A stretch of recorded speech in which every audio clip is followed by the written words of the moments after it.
தித்திக்கும் அமுதமாய் தெள்ளமுதின் மேலான என் உயிரினும் மேலாக விளங்கக்கூடிய தாய்மொழியை முதற்கண் வணங்கி அனைவருக்கும் வணக்கம். இன்று காணொளி வாயிலாக நாம் காண இருப்பது இயல் 3 வரக்கூடிய இலக்கணம். அந்த இலக்கணத்திலிருந்து கேட்கப்படக்கூடிய அகவினாக்கள். இப்போ பொருள் மயக்கம் என்று சொல்லப்படக்கூடியது நமக்கு 3வது இயலில் இருக்கின்றன. இந்த 3வது இயலில் பொருள் மயக்கம் என்று சொல்லப்படக்கூடியது தான் தலைப்பு. இந்த பொருள் மயக்கம் ஏற்படுவதற்கு காரணம் தமிழ் மொழியை நாம் தெளிவில்லாமல் எழுதுவது பேசுவதுதான் காரணமாக இருக்கின்றன. இதில் வரக்கூடிய கால் புள்ளி, அரை புள்ளி, முக்கால் புள்ளி, முற்றுப்புள்ளி எங்கே இடம்பெற வேண்டும், எங்கே இடம்பெறக்கூடாது என்பது நமக்கு தெரிந்திருந்தால் மட்டும்தான் பொருள் மயக்கம் என்பது ஒன்று தமிழ் மொழியில் ஏற்படாமல் இருக்கும்.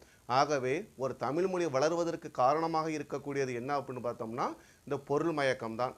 இப்போ இந்த பொருள் மயக்கத்தில் எந்தெந்த சொற்களை சேர்த்து எழுத வேண்டும், எந்தெந்த சொற்களை சேர்த்து எழுதக்கூடாது என்பதை நாம் கொஞ்சம் நினைவில் வைத்திருப்போமானால் தமிழ் மொழியை நம்மளாலையும் பிழை இல்லாமல் பேசலாம், எழுதுவதற்கும் உதவியாக இருக்கக்கூடும். இப்போ பாருங்கள், அரை புள்ளியில் கால் புள்ளியில் பார்த்தோம்னா நமக்கு இன்று முதல் தோசைக்கு சர்க்கரை இல்லை அப்படின்னு பார்த்தோம்னா இன்றையிலேருந்து தோசைக்கு சர்க்கரை இல்லைன்னு ஒரு பொருளை தெரிகின்றன.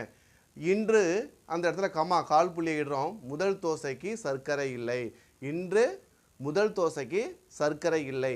இன்று முதல்னா இன்னையிலிருந்து இன்று முதல் தோசைக்கு சர்க்கரை இல்லை அப்படின்னு பார்த்தோம்னா இன்னைக்கு முதல் தோசைக்கு மட்டும்தான் சர்க்கரை இல்லை, ஆனால் இரண்டாவது தோசையிலேருந்து நமக்கு சர்க்கரை கிடையாது அப்படின்னு சொல்லப்படுகிற பொழுது நமக்கு எங்கே காற்புள்ளி இட வேண்டும், எங்கே முற்றுப்புள்ளி இட வேண்டும் என்பது நமக்கு தெரிந்திருந்தால் மட்டும்தான் பொருள் மயக்கம் என்பது ஒன்று ஏற்படாமல் இருக்கு. இப்போ பாருங்கள், பண்பு தொகை.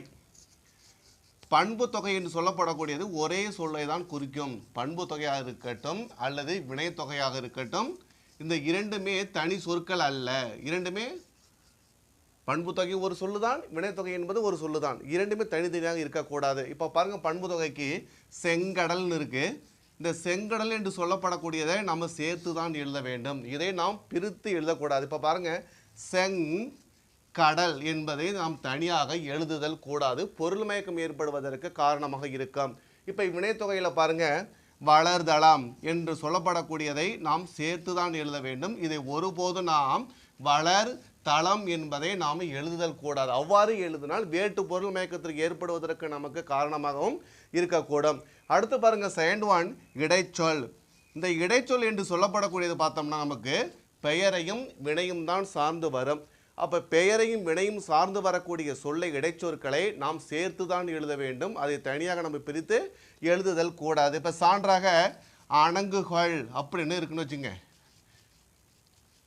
இப்போ அணங்குகள் அப்படின்னு சொல்லப்படக்கூடிய சொல்ல பிரிச்சிட்டோம்னா அணங்கு கொள் என்று நம்ம தனியாக எழுதக்கூடாது. தெய்வத்தை கொள் என்று பொருளை தருவதற்கு காரணமாக இருக்கின்றன.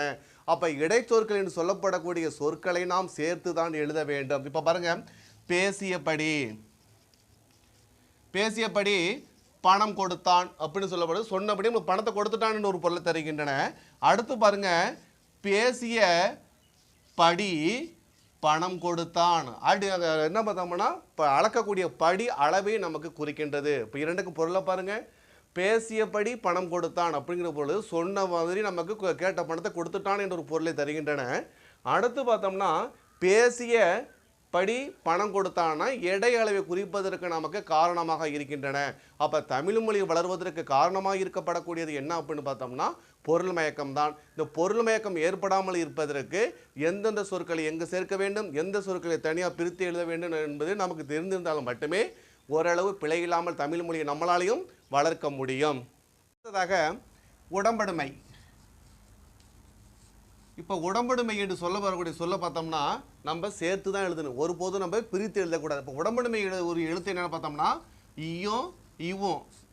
உடம்படுமைக்குரிய எழுத்துக்கள் ஈயும் இவ்வும். உடம்படுமை என்று சொல்லப்படக்கூடிய சொற்களை நாம் சேர்த்து தான் எழுத வேண்டும். இப்போ பாருங்க, மணி அடித்து சென்றான்.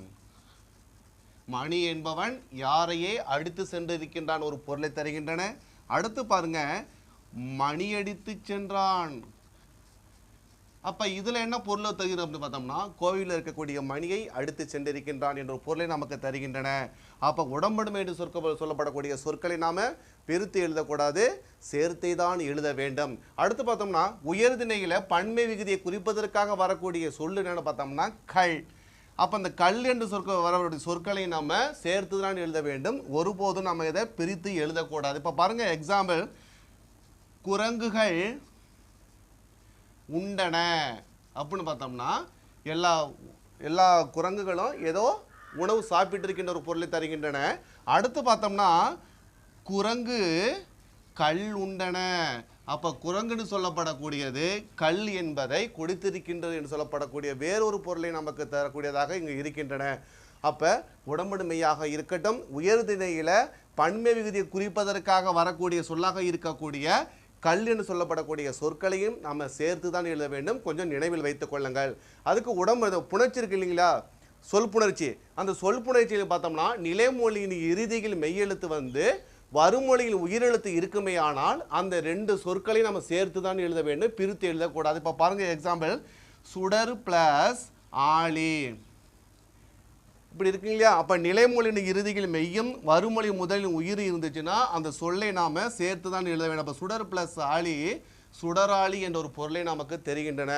ஆக இப்போ எந்த சொற்களாக இருந்தாலும் நம்ம எது எங்கே சேர்க்க வேண்டும் எதை சேர்க்கக்கூடாது என்பது நமக்கு ஒரு அடிப்படையாக ஒரு ஓரளவு தெரிமையானால் பொருள் மயக்கம் என்று சொல்லப்படக்கூடியது தமிழ் மொழியில் ஏற்படாமல் இருப்பதற்கு வழிவகை செய்யும். அதே போன்று இரட்டை கிளவியில் வரக்கூடிய சொற்களையும் நம்ம பிரித்து எழுதக்கூடாது, சேர்த்து தான் எழுத வேண்டும். இரட்டை கிளவியாக இருக்கட்டும், உரிச்சொல் தொடராக இருக்கட்டும், ரெண்டு சொற்களையும் பார்த்தோம்னா நம்ம தனியாக எழுதாமல் சேர்த்து தான் எழுத வேண்டும். அடுத்து பார்த்தோம்னா உண்மை தொகை. இப்போ தாய் ப்ளஸ் தந்தைன்னு இருக்கு இல்லையா, அப்போ தாயும் தந்தையும் தனியாக எழுதக்கூடாது, சேர்த்து தான் எழுத வேண்டும். உற்றார் உறவினர், உற்றாரும் உறவினர் வருகிற சொற்களை நம்ம சேர்த்து தான் எழுத. உற்றார் உறவினர் தனியாக எழுதாமல் சேர்த்து தான் எழுத வேண்டும் உண்மை தொகையில். அடுத்து நேரிடை சொற்களை பார்த்தோம்னா சீரும் சிறப்பும் என்று இருக்கக்கூடிய சொற்களை நாம் சேர்த்து தான் எழுத வேண்டும். சீர் ஒரு பக்கம், சிறப்பு என்பது ஒரு பக்கம் எழுதல் கூடாது, சீரும் சிறப்பும். அதே போல் எதிரிடை சொற்கள் என்பது ஒன்று இருக்கின்றன. மேடும் பள்ளமும், உயர்வும் தாழ்வும் என்று வரக்கூடிய சொற்களை நாம் சேர்த்து எழுத வேண்டுமே ஒழிய அதை ஒருபோதும் நாம் தனியாக எழுதுதல் கூடாது. அவ்வாறு எழுதினால் பொருள் மயக்கம் ஏற்படுவதற்கு காரணமாக இருந்துவிடும். அடுத்து பார்த்தோம்னா சொற்றொடர் பிழை.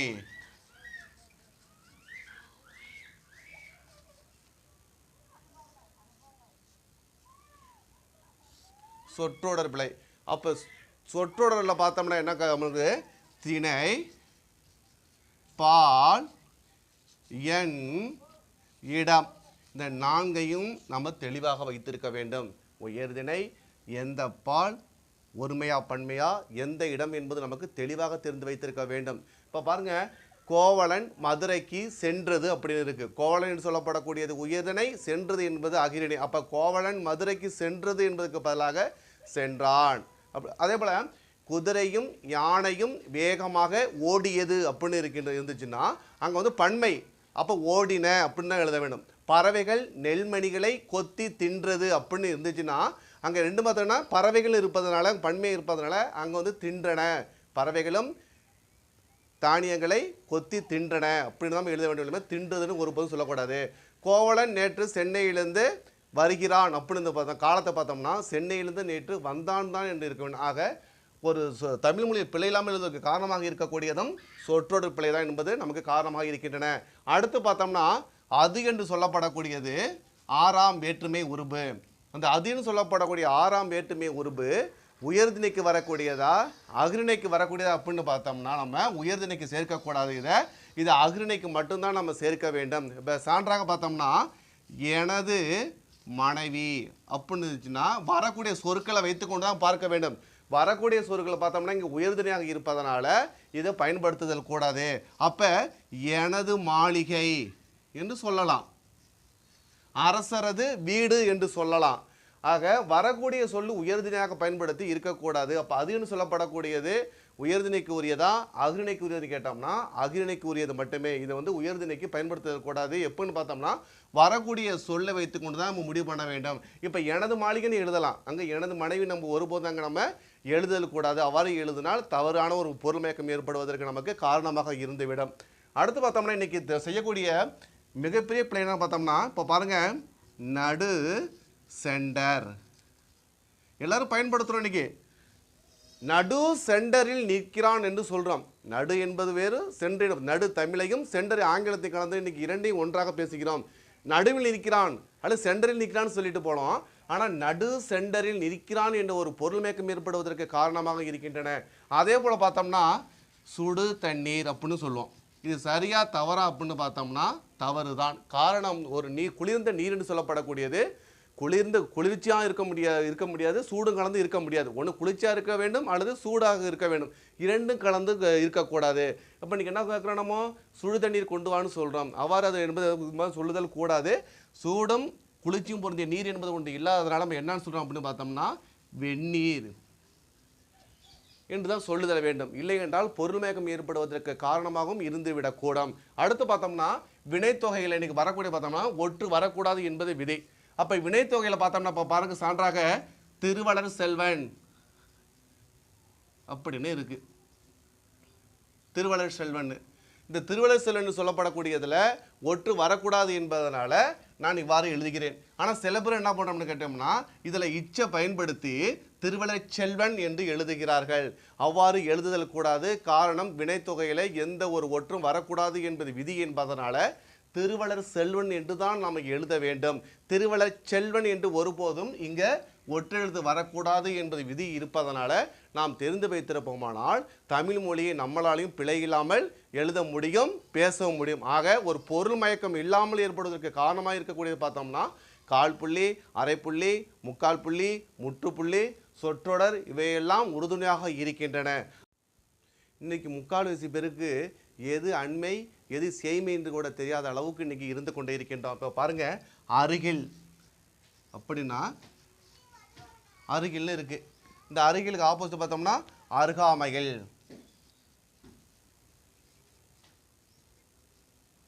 அருகில், அருகாமைகள். இப்போ அருகில் இருக்கிறான் அப்படின்னு சொன்னோம்னா பக்கத்தில் இருக்கிறான் அர்த்தம். அருகாமையில் இருக்கிறான் சொன்னால் தொலைவில் இருக்கின்றான் என்று பொருளை தரக்கூடியது நமக்கு. அப்போ அருகிலுக்கு ஆப்போசிட் என்ன என்பது நமக்கு தெரிந்திருந்தால் மட்டும்தான் நம்மளால பொருள் மயக்கம் என்பது ஒன்று ஏற்படாமல் இருப்பதற்கு நமக்கு காரணமாக இருக்கக்கூடும். அண்மை என்பது அருகில் என்றும் சேய்மை என்பது தொலைவு என்பது நமக்கு தெரிந்திருந்தால் மட்டும்தான் தமிழ் மொழியில் இருக்கக்கூடிய பிழைகளை நமக்கு ஓரளவு நமக்கு தெரிந்து வைத்திருக்க முடியும். ஆகவே தமிழ் மொழி பிழை இல்லாமல் எழுதுவதற்கு காரணமாக இருக்கக்கூடியது பொருள் மயக்கம். இந்த பொருள் மயக்கம் ஏற்படுவதற்கு காரணமாக இருக்கக்கூடியது கீழ்காண இருக்கக்கூடிய பிழைகளை நாம் சரிவர குறைத்தால் நம்மளால் தமிழ் மொழியை பிழை இல்லாமல் பேச முடியும், எழுத முடியும் என்பதனை இப்பாடத்தின் வாயிலாக தெரிந்து கொள்கின்றோம். மீண்டும் இதனுடைய தொடர்ச்சியை அடுத்த 7 காணொலி வாயிலாக காண்போம். நன்றி, வணக்கம்.